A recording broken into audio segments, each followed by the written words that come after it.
Hey, board gamers, BJ from Board Game Gumbo here, back with another episode of Gumbo Live. It's episode number 49. We're in season 3. Gumbo Live is the number one Facebook Live, 8:30 p.m. Central Standard Time, Wednesday night show dedicated to board gaming on Facebook Live. I have to be very careful with that for legal purposes. Our special guest tonight, we've got Jake and Danielle from the Draft Mechanic podcast. Gumbo Live is a proud member of Punchboard Media. Punchboard Media. Check out some of our other fine members like The Shuffle, the brand new podcast from the What Did You Play This Week team led by Brandon and a host of contributors. It's an audio board game magazine with reviews, game news, stories, and opinion. Hey, the first issue is out, so check it out. Thank our fine friends at GameNerds.com. Game Nerds has been providing board games to the board gaming community since 2005. I bought a Zool from them, and I've been fantastically happy with the service. So thanks again to GameNerds.com for sponsoring some of our giveaways. A couple of show notes before we get started. Hit me up on social media, Twitter @BoardGameGumbo, on Facebook at Facebook.com/BoardGameGumbo. I'll be looking for your questions on the chat. But enough blather. Let's get to our guests, Jake and Danielle from Draft Mechanic Podcast. Hey, welcome to the show. Hello. Hey there. Thanks for having us. So you guys haven't been on the show before, and I don't know who wouldn't know you because the podcast is literally worldwide. But just in case, give us the elevator pitch. Who is Jake and Danielle, even though it says Jake Bach right there? Who's Jake and Danielle? And what is Draft Mechanic Podcast? Well, I'm Jake. And I'm Danielle. And Draft Mechanic is a podcast about board games and craft beer and anything we can do to tie the two together. It's pretty much the whole elevator pitch. Rolls off the tongue very easily after saying it for 3 years that is the perfect elevator pitch because that is exactly what it is. That's right. So, Jake and Danielle, this is a live show, as we talked about. My buddy Marshall Wells checking in. Marshall is the head of the Sinlaw Game Group over there in Alexandria. He's just checking in, saying, hey, BJ and guests. And he's an excellent player when it comes to Jambalaya Mashups, so be careful with that. Okay. Ooh. Steve O'Rourke, the producer. Hello, Jake and Danielle. Enjoy your fine work. He likes your podcast. Well, thank you. Thank you, Name Father. So the Name Father, if you have any questions for them, this is our chance to get those. So are you seeing the chat up there? Is it working? Oh, for you yeah. guys? Yeah. We see it. Have you guys played or heard of Koi before? Heard of what? Koi, the game Koi? Like the fish? Yes. Bill Lasik checking in. He is the designer of Koi, saying, hey, peeps, what's up? No, I haven't heard of it yet. It's from a Smirk and Laughter. That's the new line from Smirk and Dagger, but Smirk and Laughter with more of a friendly line of games. So, Bill, thanks for checking in on the show. And, of course, as always, my buddy Chris Strain, the designer of Asking for Troubles, checking in. Hey, what's up, Chris? Hey, Chris.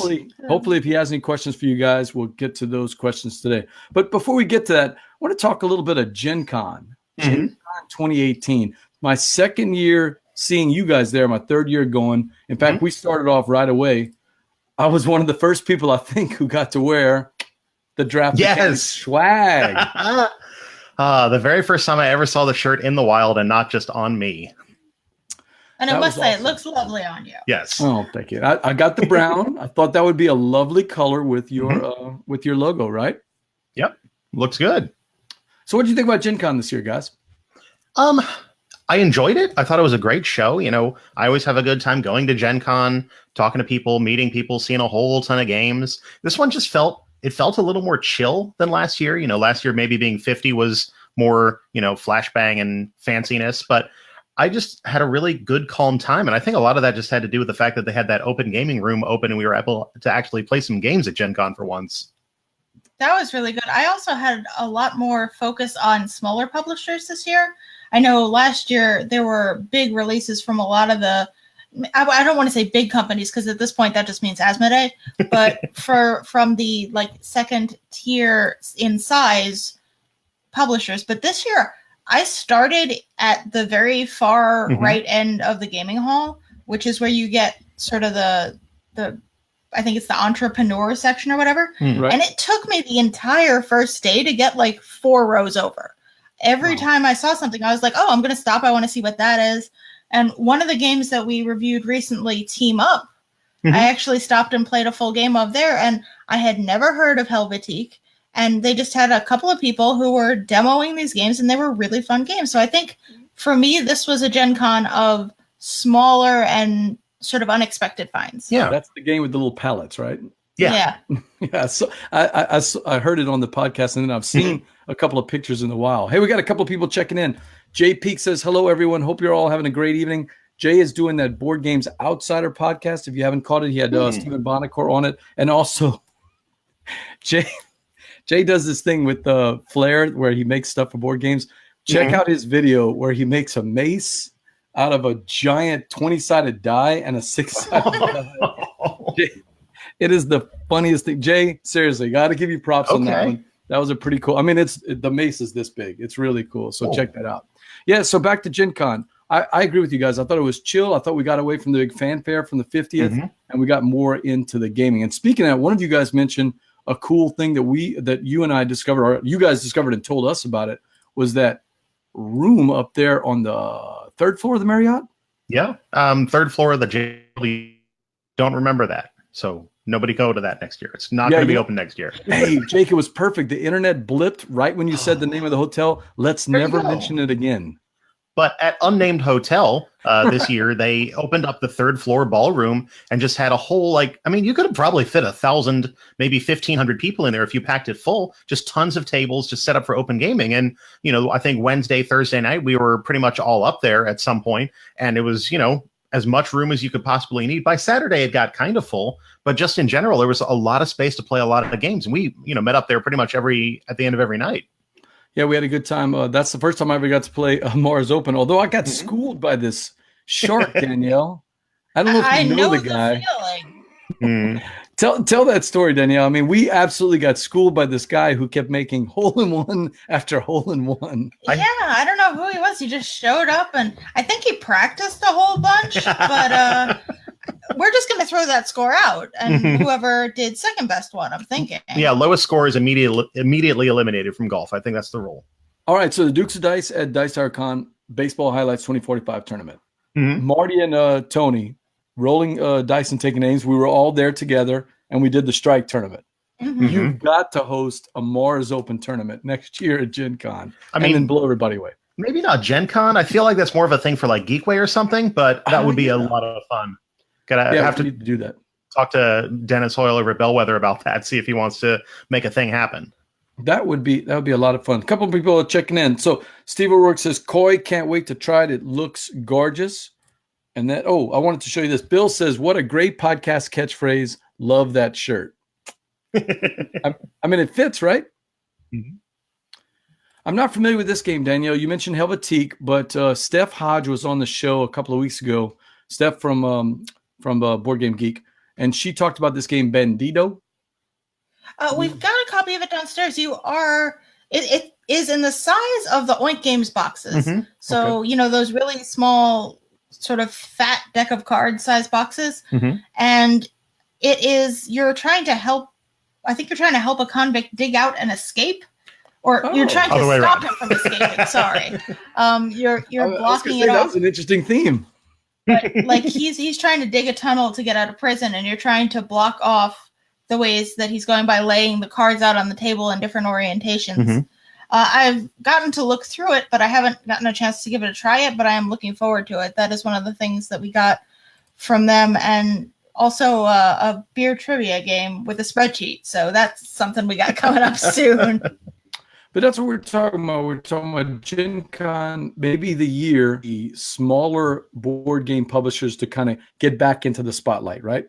I'm really hoping to see more of it over the next year, yeah. Well, one of those games is one I want to talk to you about. It's number 2 on our list of games of 2018 far. Hey, Jake, tell me about this game that you talked about on the podcast, but my viewers may not have heard about Pasaraya. Pasaraya. Yeah, Pasaraya is a self-published game from a Malaysian designer, Se Hui Long. And this is, I think, Box Fox Games is the publishing imprint. And it is a deck builder that does the most obvious thing you could have ever done in a deck builder. Basically, you're managing a supermarket and you have money cards that you're spending, just like any deck builder. But when you spend the money, instead of going back into your trash pile, it gets spent, and then you don't have that money anymore. So it's kind of combination of a deck builder and also kind of an order fulfillment game where you have your own personal supermarket, you're purchasing goods, and you're hiring employees, and then using those employees to fulfill orders for your goods to bring in more money. Obviously, the goal of the game is to get as much money as you can by the end of the game, because that's what a successful business would be in this particular circumstance. But it's so weird to me, and I think back to when I first got into games that were like deck building games. I had to kind of break my mind of when I spend money, it's gone. And now here we are on the other side of that, coming back around, and I've got a deck builder that when I spend the money, it's gone. And it's like I have to get reacquainted to doing business in the correct way. We're so used to getting gold or whatever the energy or whatever the resource is and getting it right back into the deck. And you said this basically flips that on its head. Yeah, it does exactly what a game about commerce that is also a deck building game should do. You spend your money to get goods and services so you can get better goods and services and get more money. I've got it. Sorry, Danielle, I've got it thrown up there. What were you going to say? I think it's really neat that you control the rate at which the money you've earned goes into your deck as well. Because when you earn money, it goes to your bank. It doesn't go into your draw pile. And you can, at any time on your turn, at the end of your turn, take money from your bank and put it into your draw pile so that you can sort of dilute your resources at the rate that you want, as long as you have money to pull from. As long as you are making a profitable store, you can put more or less money in. You know that you really want a powerful turn and you've got a couple of employees that you have and you want them all to come out at once. Maybe don't put that money in yet, but you're not going to be able to buy anything. Whereas if you really want to buy a whole bunch of goods and you're not so worried about having a combination of employees, throw a whole bunch of money into your deck so you can shuffle that in and get a good amount of money on your turn when you draw your cards. So I threw up a solo shot while you were talking, Danielle, for a second. But we really can't get a good flavor of the art. What do we can you describe it for the audience a little bit more? It's very colorful. It's got a kind of a super cartoony feel to it. A lot of, I mean, not like chibi kind of art. Almost chibi, but not quite. They've got big heads, but it's not like your traditional chibi kind of art. It's just a really fun, colorful, quirky kind of artistic, cartoony style. They look almost like Funko Pop figures. Yeah, okay. That's a good comp, yeah. Interesting. Lots of colors. I see a lot of pastels. What does it play? How many players and how long does it take? 1 to 4, and I think about an hour once you get comfortable with it. 1 to 4 solo game. Yeah, it does have a solo mode in there, and it actually has 2 completely different rule sets. We've played with the basic mode, which is kind of, but there's another mode that is more employee driven, where you're relying more on the action card or the actions that the employees have. There's a different set of cards there. I haven't really had a chance to dig into that yet. So is it available right now? You can get it directly from the publisher and designer. It's not like available in distribution, but if you go on Twitter, you can talk to Felix Sehuilong on Twitter, and he can, you can order it directly from them. I think it was $49 shipped from Malaysia with shipping included. So, you're going to pay a little bit. Yeah, you're paying a little bit more, but I think he made like 200, maybe 300 copies of this game, and it's only available directly from him. And I love this kind of stuff where you're able to. This is the power of the internet and big conventions. I only really got a chance to play this because of Eric Yurko from What's Eric Playing brought a copy of it with him to Gen Con, and it was the first thing I played, and I ordered it immediately right there. I love it. It's such a fun game. Hey, Namefather's got a question for you. So rather than having to shed cards in a deck builder, you are seeding the deck to control how things roll out? Interesting. Does that sound about right? Yeah. It just trying to decide how much money you want to put into your draw pile is such a constant decision in this game, because any money you get, you're going to have to make the decision to put it in to whether or not you want to have that to then buy stuff on a future turn. Was that Bonus' first appearance on the show? Oh, yeah, there he is. Hey, Bonus. And you're naturally going to shed those cards when you spend them. So you've got to keep the flow continuous. Otherwise, you're going to end up with no money, and then you can get no goods. Cool theme, cool artwork. Interesting design, and also directly supporting a young designer out there trying to get his name known. That's Pasaraya. Yeah. Did I say it right? Yep. Yes, you did. Pasaraya. And you can find it on Twitter. I think it actually, Pasaraya is the Twitter handle, if I remember right. Something like that. No, it's his name, Felix Leong, Felix Leong. Okay. and that's how the audience can find it. Yeah. All right, BJ from Board Game Gumbo. I've got Jake and Danielle from the Draft Mechanic podcast here, and Danielle's got one to talk about. Let's see if I can get a picture of that and maybe pronounce it right. It's, I would say Pot de Vin, or Pot de Vin. I mean, if we're gonna say it in North Carolina, it's Pot de Vin. Pot de Vin. But I believe when I looked it up and tried to pronunciation K, it was Pot de Vin. Pot de Vin, which is just the word for revenge. And it is a trick-taking game where you are, you're doing your standard trick-taking. There is a suit that is played, and you have to follow the suit unless you can't follow the suit, and then you either play the trump suit or you play off suit, and you're going to win if you play the trump suit, and you're definitely not going to win if you play off suit. Yeah. And you have to follow the suit, and the suit is the characters. You're looking at this very lovely side-eye lady at the moment. She's one of the 4 characters. Let me throw up something for you. Now you're looking at BJ. Yeah, there we go. But there's 4 main portrait on the card, and that's what you're using to do the trick-taking. But if you look at the bottom, there is a secondary set of symbols that you are collecting in a sort of graduated point system. If you've ever played Fox in the Forest, where you're attempting to win either a very small number of tricks or all of the tricks, this is similar to that, where you're trying to collect a certain number of each of those secondary symbols, which are just an icon and a color on the bottom, while you're playing this trick-taking game. And at the same time, there is a high card in each suit that you're trying not to take, because if you take the high card, you're going to take negative points for taking the Pot de Vin, which is the name for the 13 in each category. And I think in Fox in the Forest, you want to be in the middle, not on the outliers, if I remember right, or am I wrong on that? No, Fox in the Forest, you want to win either very few or all of the tricks, I believe. Okay, you don't want to be in the middle. Okay. Yeah, I think in Pot de Vin, you are trying to sort of hit a sweet spot in the middle. So you want to get a few of each of the suit, but you don't want to get a ton of each of them, because once you get over a certain threshold, it's not valuable to you. Are you familiar with Chris Ray's new trick-taking guild on BGG? Yeah, I'm in there. Okay. Was Pot de Vin mentioned in there? I don't think so. If not, it's be in there. Get it in there. Might be something interesting. So where do you get Pot de Vin? Who's the publisher on that? It is from Thundergriff Games. It's the image you were showing before of the woman in the green dress looking all side-eye with the title in purple is the box cover. It's a white box. And it's just a little card box, and they are, I think they're selling it pretty much everywhere. We picked it up from Miniature Market at Geekway. So this is technically not a 2018 game. It's a 2017 game. But we got it in 2018, so I'm counting it. Yeah. And I absolutely have to call out how amazing the artwork from Weberson Santiago is. I absolutely love his art from Bloody Inn when I first found out, that he was doing board game art.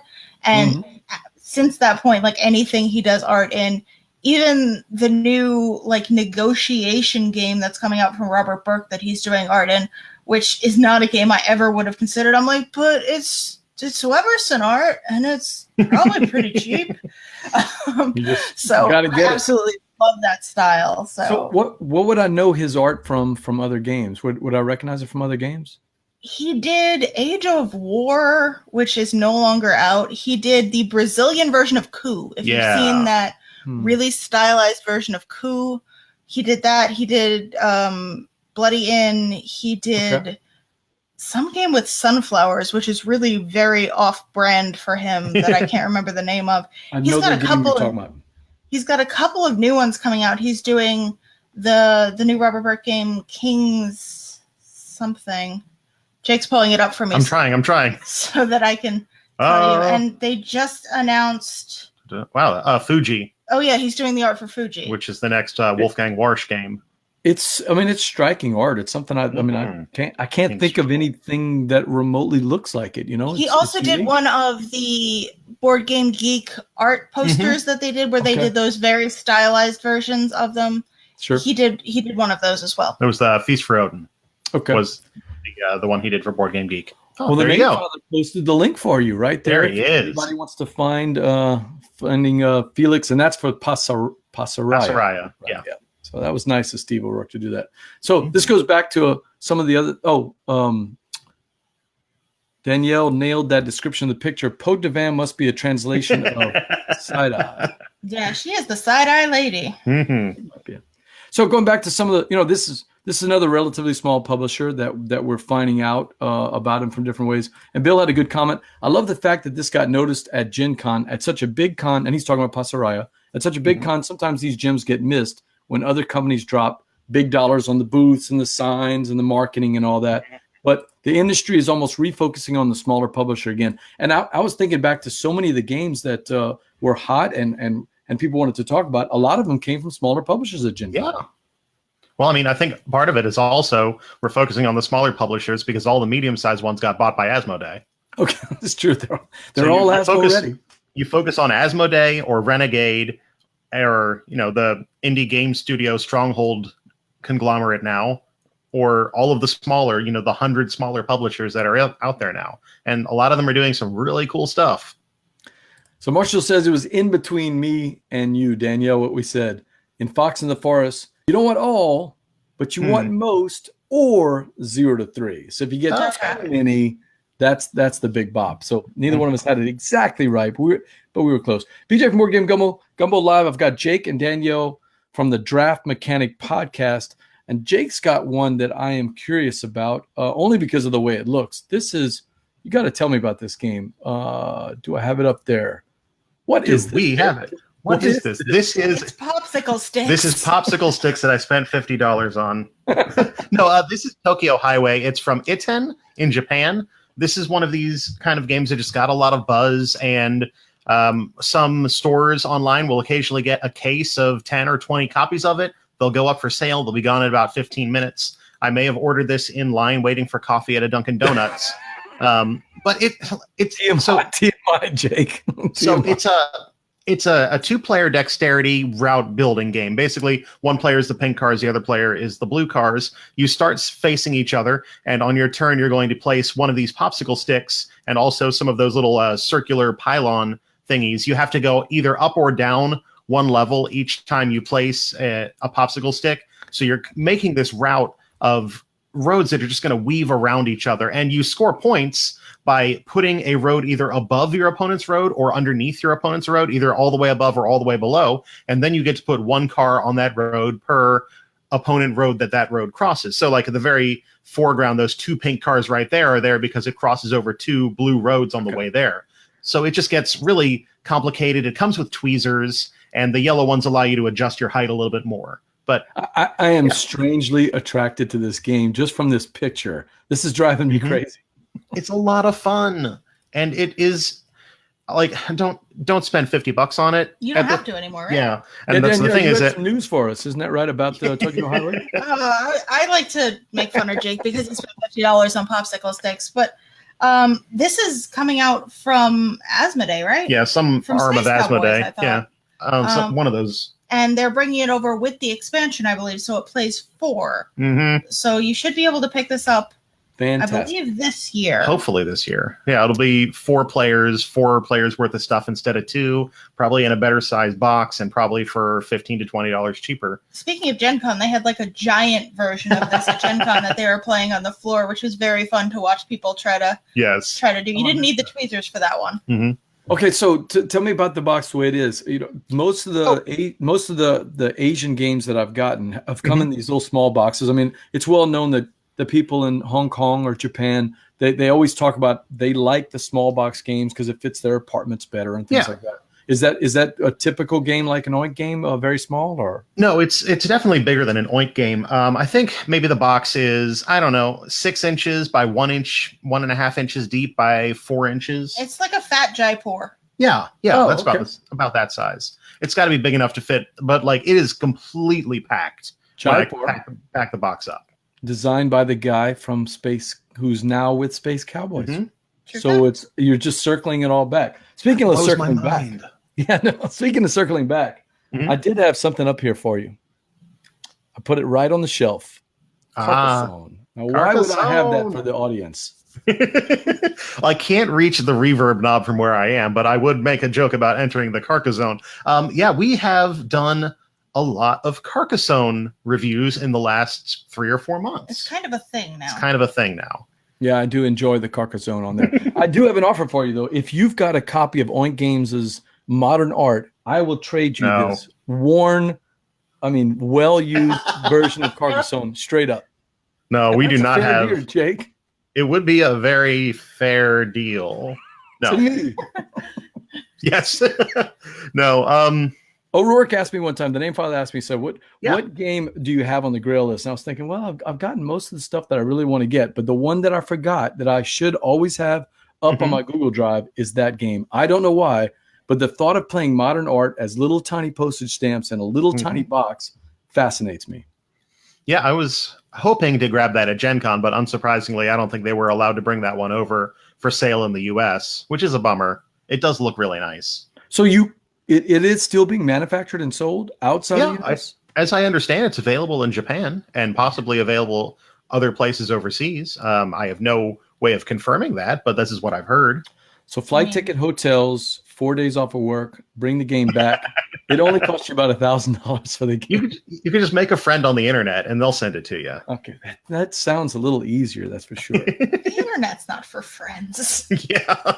BJ from Board Game Gumbo Live here. I've got Jake and Danielle from the Draft Mechanic Podcast, and we forgot to mention, we should have mentioned this at the start. Both of us are having some a little bit more than root beer, right, tonight? Oh, What are you drinking tonight, Jake? Okay, well, I have a beer from Revolution Brewing Company. I'm using proper glassware. They're from up in Chicago. Beer that I got at Gen Con. This is Fist City. It is a pale ale based on the Chicago kind of star and fist logo for Revolution, which is actually kind of like right there in the middle there as well. Yeah. I've got it sold up there. And when you think of the hills of North Carolina, you think of Chicago, right? Of course. It's completely the same thing. And I am drinking a lovely Hefeweizen from Hobbit Hole Brewery, which I've never heard Danielle mention, not once, whenever I scroll. I mean, whenever I listen to the part about all the beers on tap. Exclusive for me. Mm-hmm. I can't get my hands on any. Extremely limited. It's a limited edition right downstairs by my son. It's a Hefeweizen right here in the bottle. I've been told not to drink this part, though. Yes. So I'm sticking to that. But yep, with the famous Cajun Brewing glass right here. Last week only. Unfortunately, our brew pub is closing down. So that's a shame. Danielle, you've got a different beer as well. We just talked about that last week, I think. Yeah, I have the Lord Grey, which is an Earl Grey tea sour from Three Taverns, and they're down in Atlanta, right? Yeah. And it is in a Kogan's Pizza glass, a pizza place from Virginia Beach, because I believe everything tastes better in a Kogan's Pizza glass. The magic glass. I don't know why, but it does. So that's what I'm drinking it out of. So I've never had a sour beer. Is there some place I need to start if I'm going to get a sour beer? The mouth. Yeah, I mean, put it in the mouth is the right place to really drink any beer. I'm trying to think, like, I don't know your local distribution very much, but I'm sure Parrish is doing something. Parrish has 2 sour beers. Yeah, there you go. I just don't know anything about them, but they do sell 2 small batch sour beers. But yeah, should I go strong on sour or light on sour to get used to it? I would start with something a little bit lighter. I mean, you can definitely get a sour beer that'll get that part of your mouth that when you like bite into a lemon gets really like painful. Yeah. But if you don't know if you like that, I would start with something like a Berliner Weiss, which is going to be low in alcohol, so you don't have to worry about it affecting you in any way. And it is going to be tart, but in a lemony, like lemonade kind of way, not like in this tastes like vinegar kind of way. Yeah. And around this time of year, I'm sure it's still warm by you guys, so you probably have a bunch of fruited Berliner Weisses that are everywhere this time of year. We still have them. Well, I've been somebody's whispering in my ear. I'm contractually obligated to give Jake 38 seconds to talk about one last spicy game of 2018. BJ from Board Game Gumbo here. I've got Jake and Danielle from the Draft Mechanic Podcast, and you've had an obsession this week, Jake. Tell us about it. Yeah. So we did an episode maybe a month ago about rando writers, roll and writes, flip and fills, whatever you want to call them. Rando writers, salute. Yeah, you roll something, you scratch off something on a sheet. And literally like days after that, the app for Noch Mal, which you see on the screen here, was released on iOS and Android. Noch Mal is a game that came out, I don't know, year and a half, 2 years ago, if you can import it to the States. It never got here to the States. It's in Germany. But this is one we did not talk about in the Random Writers episode because we had talked about it in the past. And since this app came out, I've probably played 300 games in the last month. I wish I could say that you were exaggerating, but you're not. It plays, it's a 5-minute play, and it's probably my very favorite of this style of game. You roll some dice, and you have 2 color dice and 2 number dice, and your goal is to fill in as many squares as possible. You have to put exactly, you pick a color and a number, and you have to fill out exactly that number of squares, and it has to be connecting to whatever you currently have filled out. So this screenshot in particular, I'm very proud of because it is the highest score I have ever earned, and it's the 6th highest score that's been logged worldwide on the app. So I'm very, very proud of my one lifetime accomplishment of doing well at Noch Mal. But you didn't break 300 though. I don't understand. That is the other thing. That is Ganshan clever. Thank you very much. Now, Danielle, what I'm really impressed about this, and I know you're going to comment on this, but what I'm really impressed is the amazing penmanship that your husband has. This is just phenomenal. Yeah, I mean, it's so consistent. It's robotic. I don't understand. Well, you play 300 games and you start making the X's really neat. Oh, look, you're getting some little bit of hand claps here. Ah. O'Rourke says, the name father says, you should be proud. That is an amazing fill for Noch Mal. I have no idea. I've never played Noch Mal, so. I do want to give a shout out to Tony from Rolling Dice and Taking Names for actually introducing us to that a year ago. He loves that game. He loves that game. Where do He's a smart man. Where do you guys put it in the Random Write Hall of Fame? This is probably my favorite Random Writer. I mean, just for ease of play, it plays great solo. It plays well with 2 or 3 as well. I have the physical edition with 3 extra score sheets that have different layouts on them as well. I probably would say, like, I like Welcome to a lot more, but I like Welcome to because it has some theme to it. True. We were just last night doing the heavy cardboard giant Welcome to that they were doing online for the last live stream that they were doing. And that was a really good fun time. But I'm not going to lie. I have this app on my phone, and I will definitely click through it from time to time. I think I like the Ganshan Clever app better, but that's just a preference. Like, I like the way Ganshan Clever works. I like how you're having multiple sections that you can use the dice in and how they work differently. This is you're doing the same thing. It's just a matter of how you leverage the spaces you have. Namefather says, does the app include the alternate pad setups? It has 3 pads. It has pads 1, 2, and 3, and the standard black pad. I don't know if they plan on adding 4 through 9 in the future, but I mean, I don't see why not. It would make sense to. And those 3 come standard. It's not like a DLC or something you got to pay extra for. All right, BJ from Board Game Gumbo Live here. I've got my guests, Jake and Danielle from Draft Mechanic Podcast, and there's something I wanted to cover. 2 quick Kickstarter news for you. Both of us we share a mutual friend, the very tall Chris Kirkman, towers over me. But tell me about this new game that he's got, because I've seen it and I know a little bit about it, but you guys have actually put your paws on it, right? Yeah. Twice now. Well, 2 separate instances now. We got to play it at Gen Con. We got to do a 4-player game at their demo, and we have a preview copy that we are looking at. We're going to be talking about on our next episode. And this is Homebrewers, right, from Dice Hate Me Games out on Kickstarter right now. Yep, and it's designed by Ben Ross and Matthew O'Malley, who did Brew Crafters and also Between Two Cities. Yeah, really good design duo, and I'm just really enjoying this.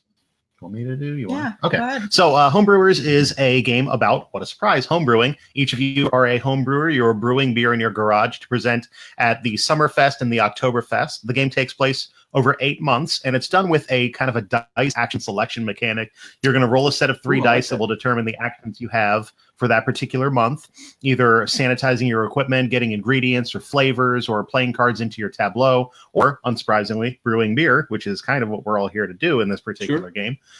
But as you brew beer and use different card powers on the flavors that you're putting into the beer, you're going to be moving up 4 different tracks on the board. There's tracks for the 4 different kinds of beer you're brewing: IPA, stout, porter, and ale.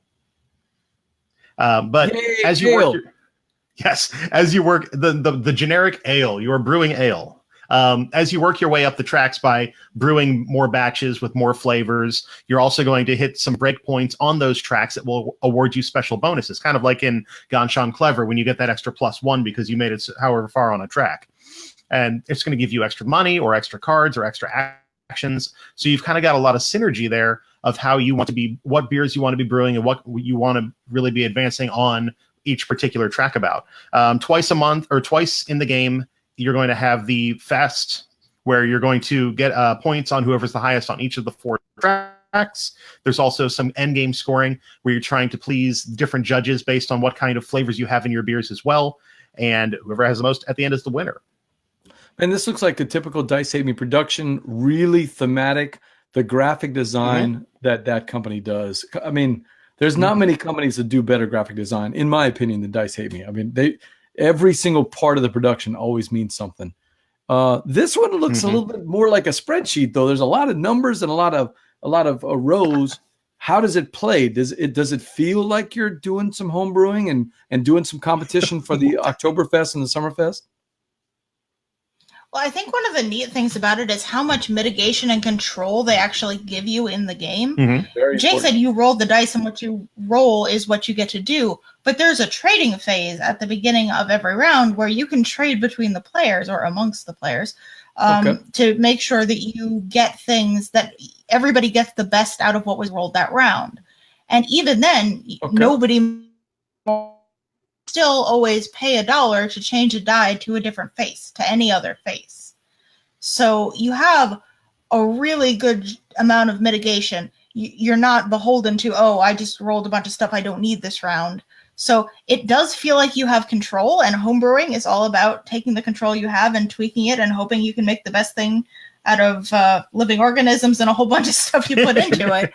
So I like the fact that there is that, but there is also a little bit of randomness. Like when you draw cards on a flavor action, when you take flavors that you can put into your beer, which is how you make your beer more lucrative, for lack of a better term. When you brew a beer, you get the benefit of the brew, which has to do with your sanitization rating, but you also get the benefit of any flavors you've put into the beer. So if you've made watermelon pecan kimchi stout, which is legitimately a thing you can do, and you are not penalized for the fact that sounds awful. Don't do that in real life. And each of those cards, each of the watermelon, pecan, and kimchi are going to have a benefit. Maybe you get an extra level in that beer. Maybe you get an extra point. Maybe you get to activate the beer, or not activate, but go up a level in the beer to the left or right. So as you brew these things, you are affecting your other scores. But what comes out in that trade row is essentially random. Now you can wipe it, but if you're looking for one specific thing, it may come out, it may not. And if it doesn't, you have to work with what's there. It sounds fun. Hey, Bill Lasik was just checking out the Kickstarter today. Isn't that funny? Yeah. Bill, get it. It's good. I really like it. And we were joking about whatever the kimchi something stout, but the flavor cards that come up are all things that I've seen in beer at some point. And realistically, this is kind of the fun of real homebrewing, is that I guarantee that there is a homebrewer out there that has done the watermelon pecan kimchi stout at some point, because homebrewing is all about trying something crazy and new and doing some weird brews just to see what comes up. I liked it, but my brother did not. My brother brewed up a something called Nacho Mama, and it was basically instead of throwing, I hope I don't screw this up. When you double hop something, you throw the hops in at the end, and you just kind of let them sit there. He threw jalapeno peppers instead, and let it sit there, and it was a real weedy beer, so it had the taste. When you drank it, it smelled like eating some nachos from a football game or a baseball game. It actually had the aftertaste of that. There's no cheddar cheese in it, but he said when you're eating nachos, it's the smell of the jalapenos mixed with the corn chips and the cheese that give you that flavor. So he said it was a little bit too strong, but I loved it. So there is no such thing. Yeah, I mean, there is such a thing. It's one beer. I wonder if we can make that in Homebrewers. That would be interesting. Hey, one more thing about home. Oh, Bill says, see that sounds actually good. Bill, hopefully we can meet someday and I can bring you some of the Nacho Mama beer. But one more thing we should throw out there. I'm not a solo gamer, although I have played lots of the games that I own solo. I don't consider myself a focused solo gamer. But Chris Kirkman was telling me there is a solo mode in this game. Did you guys get the chance to try it out? No, I did not know about this. We have it's 3 through 5, and then there's a 2-player dummy player variant as well. I've got it on the screen right now. So Yes. I'm not sure if you can see it, but you see those Charlie's cards there at the bottom? Mm-hmm. Oh yeah, So- okay, yeah, that's what's for the 2-player mode. So maybe I guess you can definitely use that in 1-player as well. I think that's what it is. There is a 1-player mode. At least that's what I was told. So, boy, it'd have been nice if Chris Kirkman would have been on the show to talk about it, but he's not. So He's too cool. he's too cool for us. Yeah. So, Bill Lasik said, "Homebrewer myself, so I appreciate crazy stuff like that." There you And go. Dan Cheston from the Gateway and Filler Games group there on Facebook. Oh. Now you're talking. Bring on the solo. No, I mean, there's lots of people out there that like to play solo games. I've got Freedom, the Underground Railroad, sitting on my table right now. It's not a game that my wife is that interested in. She likes these little 20 or 30-minute games. I'm going to set that sucker up, and I'm going to play it solo. All right. BJ from Board Game Gumbo. I've got here on Gumbo Live, I've got Jake and Danielle from the Draft Mechanic podcast. And I got another one I wanted to talk to you guys about. One more Kickstarter, and then we're going to get to some fun games. This is an interesting project that Steve O'Rourke brought to my eyes. My executive producer there, Steve. It's by Erin Dean. It's her first creation. And I think, Jake, you were telling me you've heard of this project. Is that right? Yeah. I'm always scouring Kickstarter stuff, and this is something that I had started, and I just saw the notification come up, I think earlier today. It's in its last 48 hours. It's got 34 hours to go. There you go. It's way met its goal. The goal was $6,000. It's at $50,000 right now, or close to it. But it's called "For the Love of Board Games: A Book for Board Gamers." And man, a lot of these people are people we know. I mean, look at this picture right here. You know that face. Yeah, I can see from far away. I know that picture. Yeah, I mean that's Jamie Stegmaier, and apparently she's got Bruno Cathala, Richard Garfield, Rainer Knizia, Matt Leacock, Jamie Stegmaier. And each chapter features a different designer, and they talk about how the games are designed and why they love board games so much. Hey, for people that follow board games like we do, is that something interesting to you guys? Yeah. No, I like having other forms of media about board games. I think it's an exciting new place that people are branching out into. I have both of Ignacy Trzewiczek's books, Board Games That Tell Stories, and those are really interesting essays. So I love seeing more people getting into this space and bringing these awesome stories to the printed format. It's a new way to experience this hobby. I bought the first one. I never bought the second one, and I loved Ignacy's book. I thought it was fantastic, man. So just really great, some insider baseball stories about how games are made and how, some of the adventures that people have had, really trying to get theme into the game. So I'm impressed. This book looks pretty cool. So if anybody is watching tonight and they want to check it out, it's on Kickstarter. It's a project by Erin Dean called "For the Love of Board Games." 34 hours left to back. Get on it. And there's Bill Lasik checking in. Says, "Love games that solo just opens up the options." So are either one of you guys solo gamers? Mostly app-based solo gaming. I'm on the road a lot. I'm really excited for a lot of games to come to the Nintendo Switch. Asmodee just announced a lineup of stuff that's going to be rolling out in the next year or so. Carcassonne, for example. So one of the things that I do like, I've never actually played Agricola, the actual physical game. I've only played it on the iPad. Yeah, but, okay. There's only so many nights that you can go to a game night. There's only so many friends that you can convince to join your board game group, right? But there are some nights when you don't have anything else to do and you just want to play a board game. You pull out the app or you pull out a board game, and I've discovered this part of the hobby, the solo, and I really enjoy it. There's a game that I've been playing the heck out of called Quebec.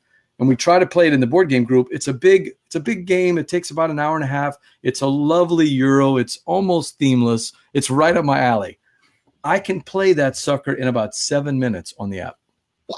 The designer, after the game was published and after it's all sold, decided he wanted to keep it alive. So he ported it. He's also a game designer, electronic form, and he ported it to a little online app that you can click through BGG. And because it takes care of all the fiddly bits, that hour and a half, and you play against two little computer opponents, it goes down to about 7 or 8 minutes. I mean, I still want to do the tactile part of the gaming, but if I just want to try out a new strategy with Quebec, I can do it. You guys have any experiences like that? Well, we were just actually cleaning out some stuff just to make room for incoming, and I was looking at our copy of One Deck Dungeon and One Deck Dungeon: The Forest expansion, and as much as I love that game, I absolutely love it. I looked at it and I was like, I don't really ever want to play the physical copy of that game because it is very easy to forget to do something in that game. And in that game, if you forget to move a die or you forget to roll a bunch of dice and you do it later, it really is kind of cheating. Like, you're trying to work with what you've rolled, and if you, we allocated this, well, you roll this die now because you need this more. And when you go back and do it, it is kind of cheating. Or if you forget to spend some of the time, the app takes care of all of that. And I can play it solo. I really like playing that game solo. It's just a dice allocation game for that kind of thing. So it's not like you're really needing to have a conversation about what the strong strategy is. Like, if you've got a 6 yellow, it goes in the 6 yellow spot. And that app has just absolutely replaced the physical copy of the game for me because it is such a smooth implementation that always remembers to do exactly what you're saying, all the little fiddly stuff. And that's what I like too. BJ from Board Game Gumbo. I've got Jake and Danielle from Draft Mechanic. Draft Mechanic, the podcast all about how beer and board games can intersect, can get those things going together. Any tips for those people out there like me who have started up a brew and board game meetup or want to start a brew and board game meetup? You guys do 2 of them, I think. We have Salud Cerveceria. Right there on Tuesdays, right? Yep. Yeah. Sorry, your video was still going. And okay. All right. So we have 2 of them. We have Salud Cerveceria in Charlotte on the 3rd Tuesday, and then we have Good Road Cider Works that we do on the 1st Thursday of the month. So that one is obviously cider, mead, and they have a few local beer as well. I don't know, tips for starting. We kind of just got lucky. We were already friends with a lot of people in the beer scene, most notably Jason, who's the owner of Salud Cerveceria, and we're always in there. He's a good friend of ours. And we, as board games became more and more of our life and we started the podcast, we just got to talking to him and he says, hey, we have Tuesdays open up. You guys want to do a board game night here? And just kind of rolled. Yeah, that would be one of my main things, to make sure that you work with the brewery or cidery or whatever that you are looking to get a meetup started with, and find out what their slow night is. A lot of breweries have Tuesdays or Wednesdays that are just slow nights because people don't go out drinking on those nights. Yeah, right. So if they have a night that's slow, they're going to be more willing to let you take over all of their space, which, I mean, especially with some of these smaller brew pubs, you're going to need all of their space. If you're setting up a big, if you're setting up Scythe or something like that with the big board. The other cool thing, I think, is to find a space that really works with board gaming. Yeah. When we first started at Salud, we had started there because it was our bar. So, we just wanted to get something started with them because we really enjoyed the establishment and we wanted to help support that. But the space that they had, they were sort of in a transitional phase at that point, and they didn't really have a lot of tables. And it was like, we made it work because we really liked them. They have since opened up their brewery upstairs and they have these phenomenal big tables, and Good Road has the same thing, just really nice big tables and open space. And I think that has been the biggest blessing for those meetups, because people are more willing to grab a game and sit down and play if they're not there specifically for that, if there is a welcoming sort of functional space for them to do it at. So I'm hearing regular meeting times, nice space, good tables. I'm assuming good lighting. Yeah, hopefully. Yeah. That's something we had to eventually get to, realizing that lighting was a very important part of it. There's certain tables at Salud that work better than others, for example. And then once you open up the space upstairs, every table's got a light directly above it. So that's super important. But yeah, if you don't have good lighting, you're not gonna be able to see anything. I've been to a meetup at a bar or 2 that just have just really poor lighting, and you can't even figure out, whose players who. Right. So we're moving ours from Cajun Brewing, where we've been doing it, to a new place that we're going to be doing it at. We're going to see if the lighting works out. But at Cajun Brewing, I will tell you, the tables are important, but they only had your typical stand-up style pub tables, the wooden thing with a round disc on top. Yeah, you know what I'm talking about. So I was worried about it with that size, and it turns out that we played even medium-sized games like a Blood Rage on that size. But Wow. but typically the games that we're going to play, and I don't know if that works out at Salute Survey Sevilla or not, but we're going to be playing stuff like the Climbers or any kind of a little tiny dexterity games or little small box games that we can have fun with. Has that been kind of the same experience with y'all? Yeah, I've definitely felt that for the most part. Every now and then we'll get a big game out. Somebody will need to play Terraforming Mars. We'll have that happen. We had Rising Sun on one of Salute's tables once. So games like that will fit. But like, I'm not bringing the very nice edition of Scythe that I have because that's just not a smart move for the game. Somebody played Root. Somebody played Root on one of those little pub tables. I was gonna say I played Root at Good Road the other week. It was a good time. I got to be Orange Cats. Yep. When you're looking at the games you're going to bring, though, for a brewery meetup, I think it's particularly important to bring games that either A, you don't care if they get beer on them, because Bingo. you have a beer meetup long enough, you're going to get beer on something. Something will get knocked over. I don't tend to suggest bringing a lot of wild dexterity games. Yeah. Because you don't want people flailing around with a lot of open glasses. And also just like, I really think you should encourage people when they're there to support the business. Yeah. Because there is a sort of larger organization that does a lot of board game meetups in Charlotte. And I used to go to one of their meetups at a different brewery, the old Mecklenburg brewery. And a lot of the folks who went sat there for 4 hours and drank 2 Diet Cokes the whole time they were there at a sit-down restaurant. And I always felt really, really badly because we know a lot of people who work there and we know a lot of people in that industry. And we're like, you're wasting these people's time. Yeah. Right. So I feel like if you're going to have a brewery or cidery meetup, always make sure to let everybody know, like, hey, this place is giving us a spot to have this. Please make sure you support it, whether it's you just grab a soda every once in a while, but regularly, or you grab a couple of beers, make sure you tip them out well. So that's something that we always stress. Yeah. Yeah, that makes sense. It's important to be respectful of the space. Yep, support it. BJ from Board Game Gumbo Live here with Jake and Danielle from the Draft Mechanic Podcast. So some interesting points on how to start a brew and board game meetup. We got a little time left to do a game. You guys interested in doing our game? Okay. Sure. I'm prepared. The executive producer, Steve O'Rourke, the name father, loves to really just come up with these diabolical clues. What we're going to be doing here, normally we do the Envy game with our first guest, but because we got a double shot here, I think we're going to move to Jambalaya with Jake and Danielle instead. Okay. So let's see. Oh, there's Bill saying, hey, support the restaurant. They support you, especially servers need that revenue. Definitely. That is right. And also, if you got any solo gamers out there, Steve and I run a little board game arena group a lot of times. So if anybody wants to play, we've been playing Seven Wonders with a bunch of people from around the country. Cool. So if you don't have a game group or you got things that you have to do, check out Board Game Arena. It's free, or you can support the website if you want to. But tons of good games. So the Jambalaya game, it's basically a board game mashup, but of course with a theme. And our theme is board games / beer and food.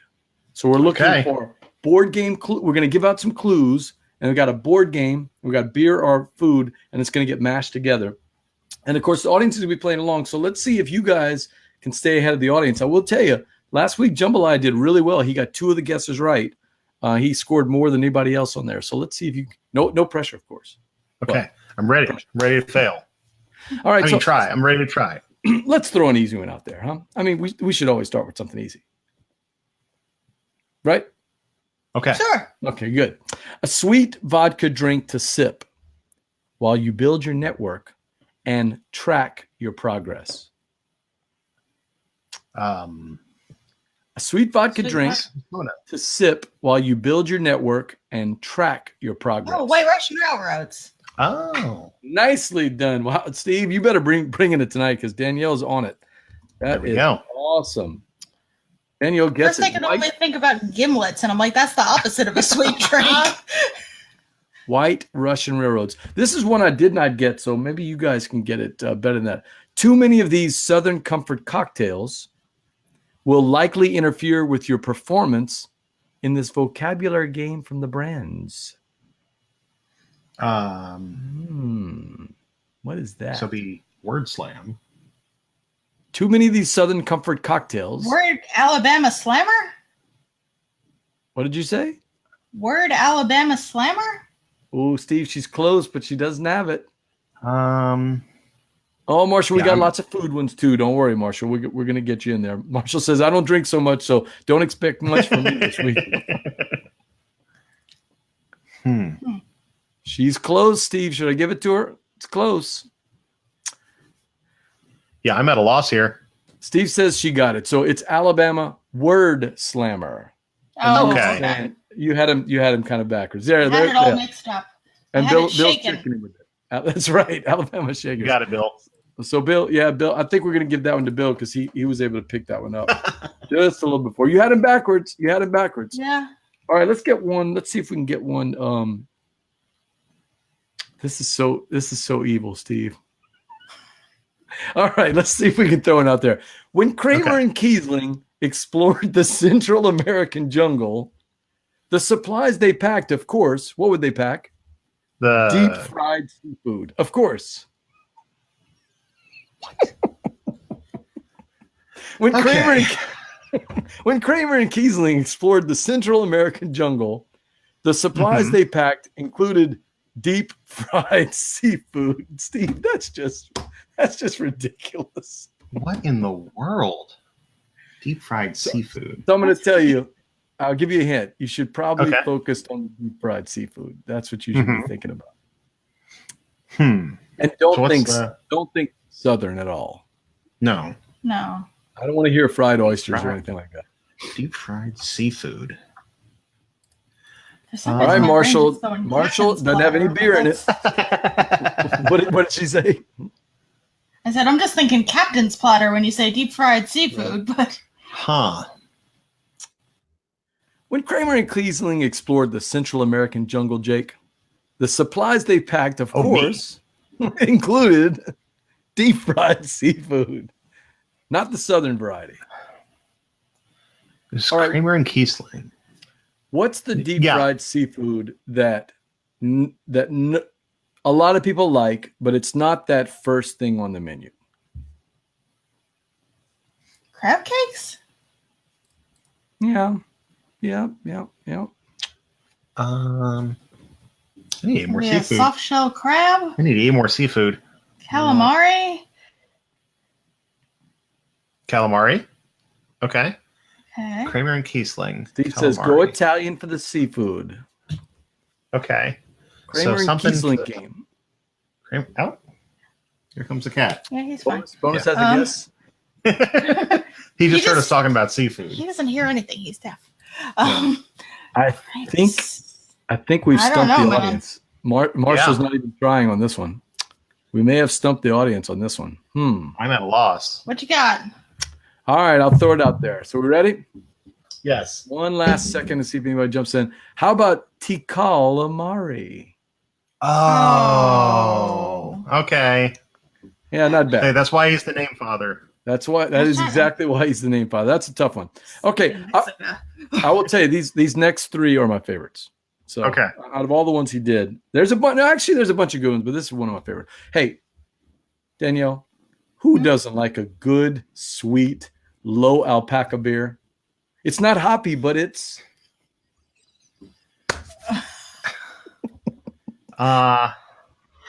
Oh, gosh.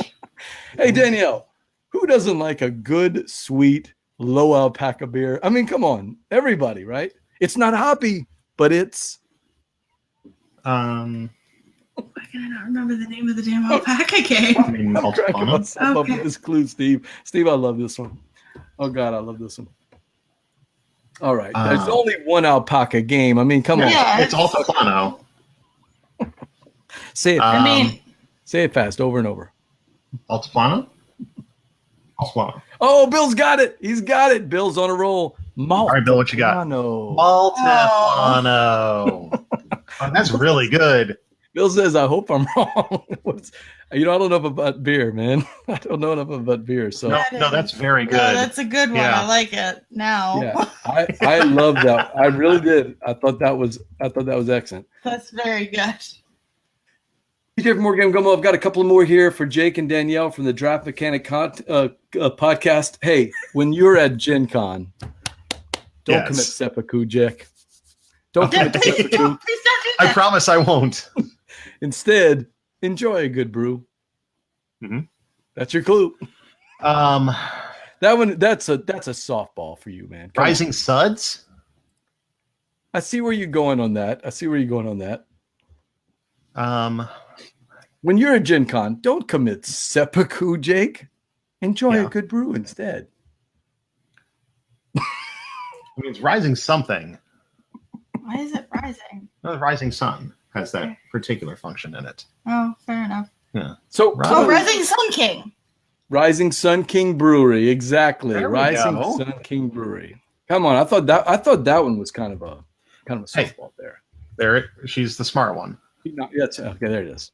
This is one that cracked Steve up when we were doing these the other night. So, all right, we'll see if you guys like it. There are 4 basic ingredients in beer, but one of them is hidden, and that's your clue. One of them is 4 hidden. basic ingredients in beer, but one of them is hidden. What's a good stealth? What's a good stealth game? Is this Secret Hoppler? Because that's a bad pun if it's that. I like that. Spectre Hops? Spectre Hops. Wow. There we go. The Hail Mary pass. Yes. Wow. Right in the end zone. Man, what were the DBs thinking? They just let him throw it right down. I mean, like an 80-yard throw. Wow. Fantastic. I haven't played that in a while. I miss Spectre Ops. All right. I got 2 more for you. You guys got time for more? All right. Yeah. Oh, shoot. Let me crowd out this way a little bit here for this next one. It's Carcassonne. No. Oh, look, Steve says Jake is on the board and everybody's proud of you. Isn't that nice? Jay is proud of you. Thanks, everybody. Thank you, Jay. Keep up the good work. Buy low, sell high, and make your fortune in dark beer, young man. What are we Stout market?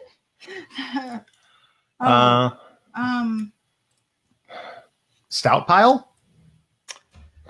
You've got the game. I'll give you that hint. You've got the game. Buy low, Porter? sell high, and make your fortune in dark beer. Stock porter? I thought this one would be a little tricky, but I've mentioned this kind of beer to you that it's the beer that I like. It's my favorite kind of beer because I'm just a non-beer. I'm just a novitiate. Bach pile? Bach pile. There we go. All right. Man, Jake's on a roll. Hey, there's nothing wrong with a good classic Bach, obviously. Not at all. We're a little biased. I've got 2 Jakes. I've got 2 Bills and 2 Danielle. Oh, yeah. Steve said, hey, just keep looking. It's on the screen somewhere. Where is it on the screen? Oh, on your side, you've got Stockpile on there somewhere? No. What does he say? We have a Bear in Heaven poster on our side. Yeah, we have show posters back here and a large cat. Hey, check out who's checking in. Your buddy, Dennis Hoyle. Hey, Dennis, what's up? Stout Pile would have been a good guess, right? Mm-hmm. Oh, Steve says it's in the name on the screen. Jake Bach. That's right, Bach Pile. Very well. Yeah. All right. How about this one? All right. What do we got? If Knizia was a beer drinker, Danielle. Mm-hmm. If Knizia was a beer drinker, this is where he would go on vacation.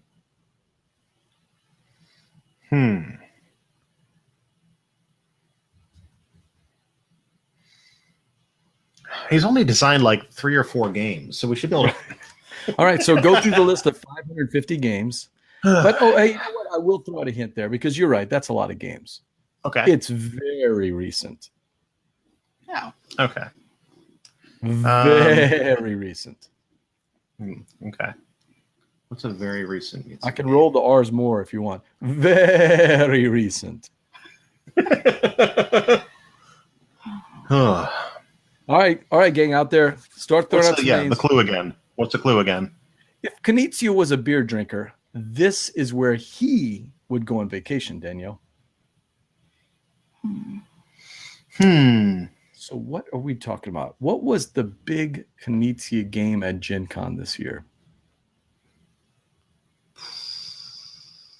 We actually talked. I was talking about it with Steph Hodge. We actually talked about Knizia for first. This is my third year at Gen Con, and we don't normally talk about Knizia there. What is? Merlin? No. That's Feld. Merlin was spelled. Yep. I told you I spent all my time down at the end where they were selling me washi tape cat games. Yeah. Right. That's right. What was his thing? I'm stuck in the Katala zone in my brain here. If Knizia was a beer drinker, this is where he would go on vacation. So I will tell you another hint. The box cover is a complete ripoff of Moana. You guys familiar with the Disney movie Moana? Marshall, It's got the rock in it. yes, it's got the Does rock. have the in it. rock, That's right. yeah. We've exhausted the things I know about Moana. Oh, you know what? I'm wondering if you guys know this game. Maybe you guys didn't catch this. Yeah, game. he's not something we usually kind of take aim at, other than the fact that he releases a game every 5 minutes. Yeah, it seems like it. Well, it's usually the same game. To be fair, it's usually the same game, just with a new theme. Yeah. All right. Any help from the for the crew? It doesn't look like the crew of Gumbo has any guesses. Man, definitely gonna need some help from the crew on that one. I think you should go to Bora Bora because it's a better game, I'm sure. Well, that's what I was going to say. It's got a Pacific location. Does that help out a little bit? No. Well, the Moana clue that would probably tell you. Okay. Mm-hmm. All right. Well, I guess we'll have to throw that one out. That's unless somebody's going to grab it at the end. It doesn't look like it. How about if you were Knizia and you went on vacation and you were a beer drinker, you would obviously go to Brew Lagoon. Oh, okay. Oh, Yeah. I would never have gotten there. Oh. Blue Lagoon. Okay. Blue Lagoon. Okay, well, we can't end on that one. Let's see if I have one last one, and then we'll call it a day. Oh, okay, here's a good one. Yeah, I like this. All right. Me.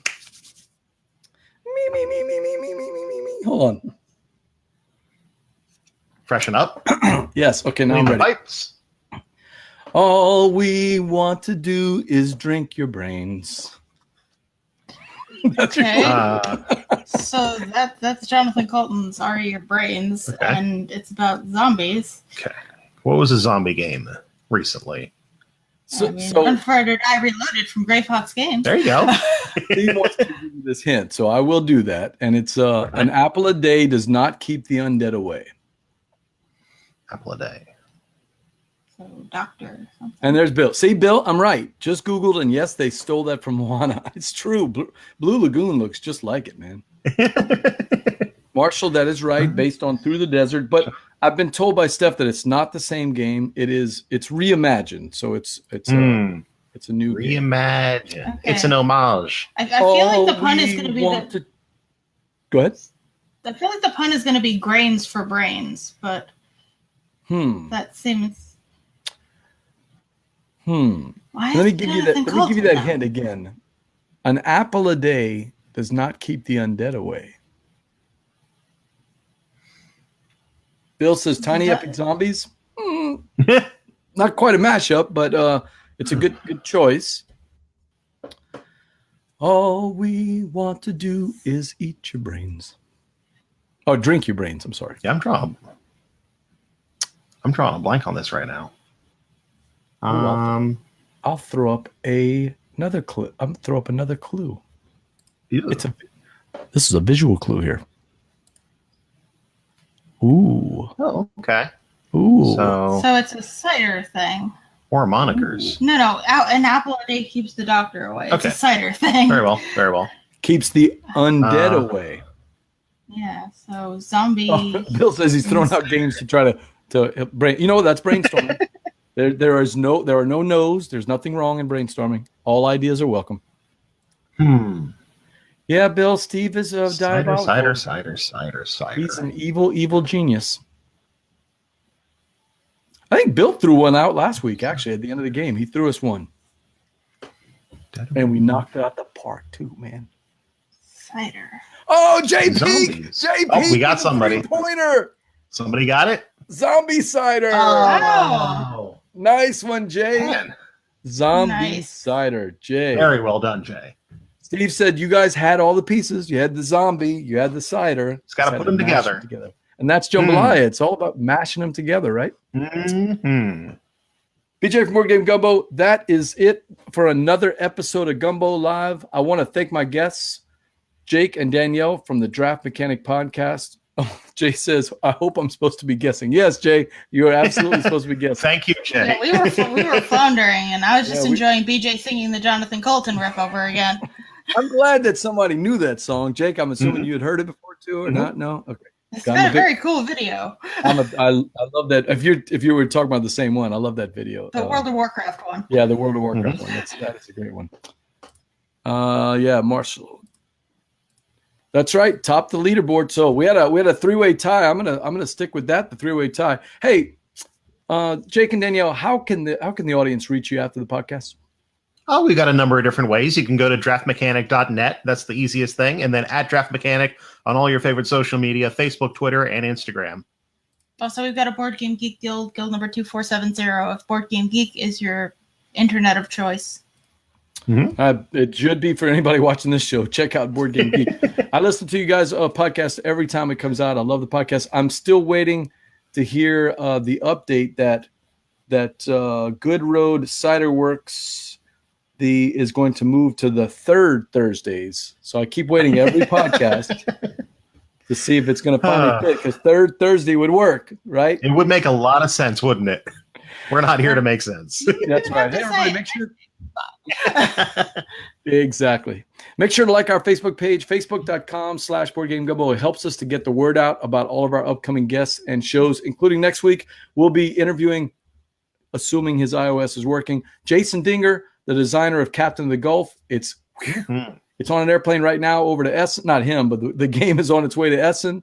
In a couple of weeks, it'll be debuting there for Spielworks. You can pre-order it if you want to play, if you want to own your own copy of Captains of Gulf. And we're going to talk to Jason, who's excited to talk to us about how this game is finally coming out after a couple of years. He was one of the very first guests on the show, so It'll be nice to bring him back in.